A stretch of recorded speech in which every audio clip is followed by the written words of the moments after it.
Signature art சேனலுக்கு உங்களை அன்போடு வரவேற்கின்றேன். இன்னைக்கு நாம இந்த வீடியோல என்ன பார்க்க போறோம் அப்படின்னா, தீராத பிரச்சனைகள், தீராத எந்த விஷயமே நடக்கல அப்படிங்கிற விஷயம் இருக்கு அப்படின்னா பித்ருக்களுடைய சாபங்கள் இருக்கு அப்படின்னு அர்த்தம்.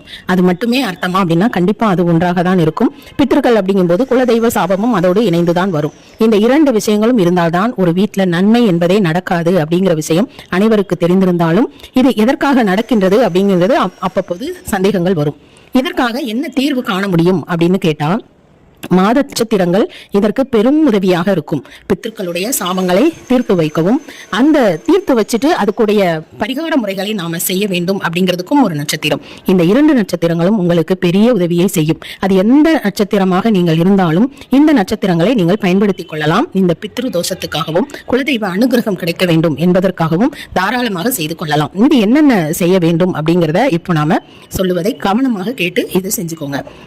மாதந்தோறும் வரும் அஸ்வினி, பரணி, கார்த்திகை இந்த மூன்று நட்சத்திரங்களும் உதவியாக இருக்கும்.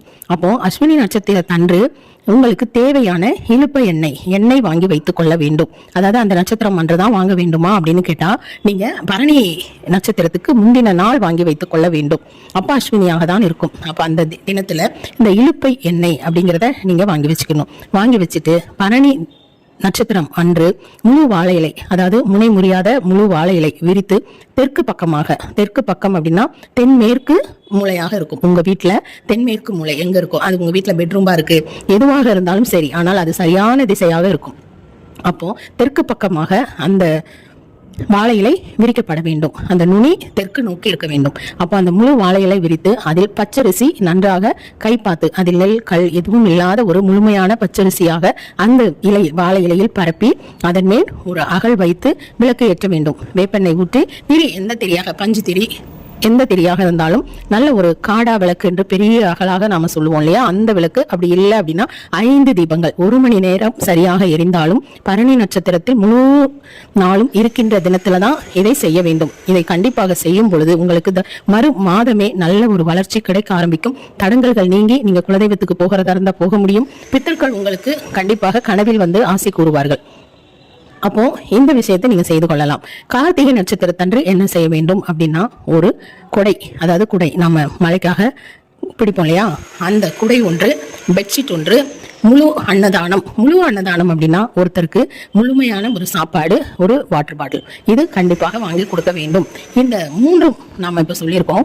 பச்சரிசி 1 கிலோ, 5 வாழைக்காய், வெற்றிலை பாக்கு 51 ரூபாய், இதை ஒருவருக்கு கொடுக்க வேண்டும். அதாவது நான்கு விஷயம் தானத்துல இந்த 4ஐயும் நாம சொல்லிட்டோம். முழு கோதுமை 1 கிலோ, அதாவது 1/2 கிலோ 3/4 கிலோ அப்படின்னு இல்லாம முழு கோதுமை, அரைக்கப்படாத முழு கோதுமை 1 கிலோ, இதெல்லாம் நீங்க தானமாக கொடுக்க வேண்டும். கார்த்திகை நட்சத்திரம் அன்று திரும்பவும் நாம சொல்றோம், ஒரு பெட்ஷீட்டு, ஒரு முழு அன்னதானம், அதாவது மதிய சாப்பாடு, இரவு சாப்பாடு, காலை சாப்பாடு எதுவாக இருந்தாலும் ஒரு வேளை அல்லது 3 நேரமும் வாங்கி கொடுக்க முடியும்னாலும் தாராளமாக வாங்கி கொடுக்கலாம்.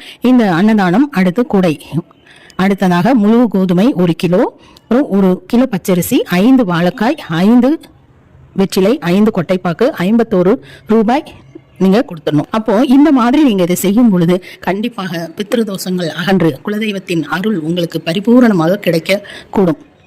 இது மாதந்தோறும் செய்யணுமா அப்படின்னா 3 மாதங்கள் விடாமல் செய்து வாருங்கள். உங்களுக்கு ரொம்பவே நல்லா இருக்கு அப்படின்னா மாதம் இதனை நீங்கள் செய்து கொண்டே வரும் பொழுது உங்கள் வீட்டில் ஒரு விளக்கேற்றி இருளை போக்கிய அந்த வெளிச்சம் உங்க வாழ்க்கைக்கும் ஒரு நல்ல வெளிச்சத்தை கொடுப்பதை கண்கூடாக காணலாம். இதுல உங்க பித்ருக்களும் சுகமடைவார்கள். உங்க குலதெய்வமும் ஆசை உங்களுக்கு கிடைக்க ஆரம்பிக்கும். உங்கள் வீட்டில் திருமண பிரச்சனை, கடன் பிரச்சனை, என்ன பிரச்சனையாக இருந்தாலும் கொஞ்சம் கொஞ்சமாக குறைய ஆரம்பிக்கும். உங்கள் கர்ம வினைகளுக்கு ஏற்ப கொஞ்சம் கொஞ்சமாக குறைய ஆரம்பிக்கும். நல்ல ஒரு வெளிச்சம் கிடைக்க ஆரம்பிக்கும். இந்த பரிபூரணமான முக்கியமாக இதனை செய்து பாருங்கள். பெட்ஷீட் வயதானவர்களுக்கு கடும் குளிர் தாங்க முடியாமல் பெட்ஷீட் வாங்க முடியாத நிலையில் இருப்பவர்களுக்கு கொடுக்க வேண்டும். கொடையும் அப்படிதான் நீங்க கொடுக்கணும். சாப்பாடும் பெரியவங்களுக்கு தான் கொடுக்கணும், முன்னோர்கள் அவங்களுக்கு தான் கொடுக்கணும். இந்த அரிசி வாழைக்காய் நீங்க ஆலயங்கள்ல கொடுக்கலாம். இந்த முறைகளை நீங்கள் செய்து கொள்ளும் போது ரொம்பவே பவர்ஃபுல்லா வேலை செய்யும். இதனையும் செய்து பாருங்கள். ரொம்ப மிகப்பெரிய செலவுகள் கிடையாது. ஆனால் அந்த நட்சத்திரங்கள் பார்த்து செய்து கொள்வது நல்லது. இது அமாவாசையில் செய்யலாமா அப்படின்னு கேட்கிறதை விட இந்த நட்சத்திரத்தை பயன்படுத்தி பாருங்கள். அது ரொம்பவே நன்றாக வேலை செய்யும். இதனையும் செய்து பாருங்கள். தேங்க்யூ.